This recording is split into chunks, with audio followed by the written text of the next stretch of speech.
Olha só essa história. O STF quer contratar uma empresa para fazer um monitoramento completo das redes sociais.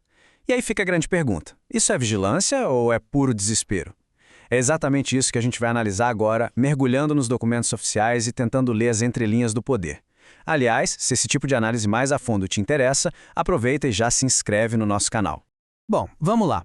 O Supremo Tribunal Federal abriu uma licitação, um processo oficial, para monitorar tudo o que se fala sobre a corte na internet. E claro, isso acendeu um debate gigantesco sobre qual é a real intenção por trás disso. Será que é uma tentativa de controlar a narrativa? Ou quem sabe um ato de desespero por causa de uma imagem pública que, vamos combinar, não anda nada boa? No coração de toda essa polêmica tem um documento, o edital da licitação. E é ele que vai dar pra gente as primeiras pistas do que o STF realmente está querendo com essa história. O texto oficial é bem direto ao ponto. O objetivo, no papel, é contratar uma empresa para acompanhar e analisar a presença digital do STF. Traduzindo, eles querem saber, nos mínimos detalhes, o que está sendo dito sobre a instituição e seus ministros na internet. E para fazer esse serviço, o valor máximo separado no orçamento da União foi de quase R$ 250 mil. Esse é o preço que foi estipulado para ficar de olho no que o povo está falando online. Certo, vamos dar uma olhada primeiro no argumento do próprio STF, na versão oficial da história. A defesa deles é que isso não tem nada demais, que é só uma prática super comum no mercado. E olha, aqui a comparação é bem interessante. O que o STF está propondo, monitorar menções, analisar se o sentimento é positivo ou negativo, gerar relatórios, é exatamente o que um monte de empresa e outros órgãos do governo já fazem. É basicamente o feijão com arroz da gestão de imagem e relações públicas. E esse trecho do edital parece reforçar bem essa ideia, né?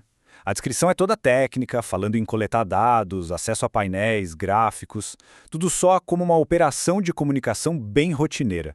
Se a gente parasse a análise por aqui, o caso pareceria encerrado. Mas é aqui que a coisa muda de figura. Porque a desconfiança não vem do que está escrito no papel, mas sim do que se teme que vai ser feito com essas informações. O medo é que essa ferramenta se transforme, na verdade, em uma arma. E esse temor não é uma coisa abstrata da cabeça das pessoas. Ele é baseado no histórico recente da própria corte. A grande preocupação é que esse sistema seja usado para identificar, depois processar e, no fim das contas, punir quem faz críticas ao tribunal. Basicamente, transformar uma ferramenta de relações públicas em um mecanismo de perseguição. A lógica que os críticos mais temem é essa aqui. Uma coisa meio distópica, sabe? Primeiro, o público não gosta do STF. Segundo, então vamos identificar todo mundo que critica. Terceiro, a gente pune os críticos. E o resultado final?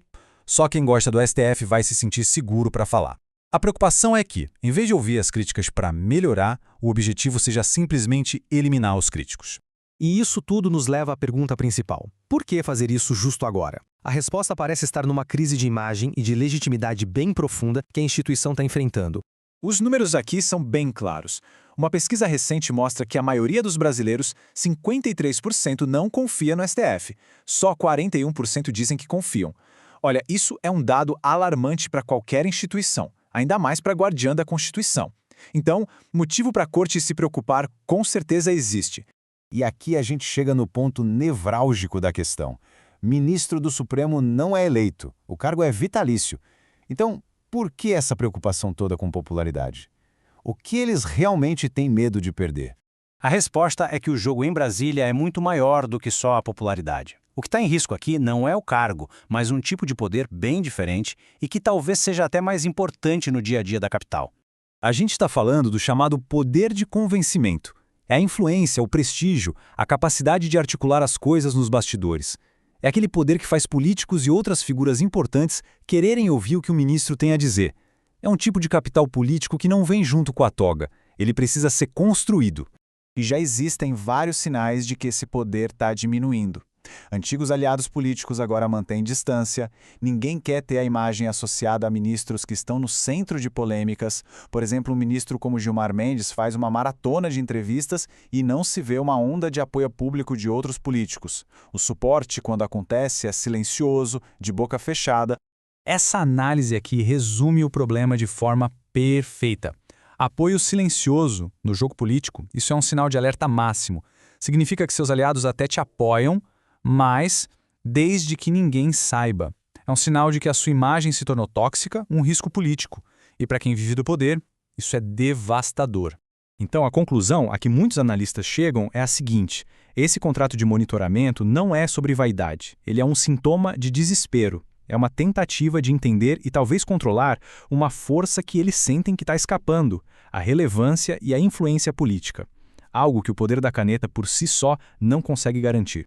Isso tudo nos deixa com essa pergunta final, que na verdade resume todo o dilema. Quando uma instituição do Estado começa a monitorar de forma tão intensa o que se fala sobre ela, a intenção é genuinamente ouvir para poder melhorar? Ou é o primeiro passo para tentar silenciar as vozes que discordam? A resposta a essa pergunta pode dizer muito sobre o futuro da liberdade de expressão do país.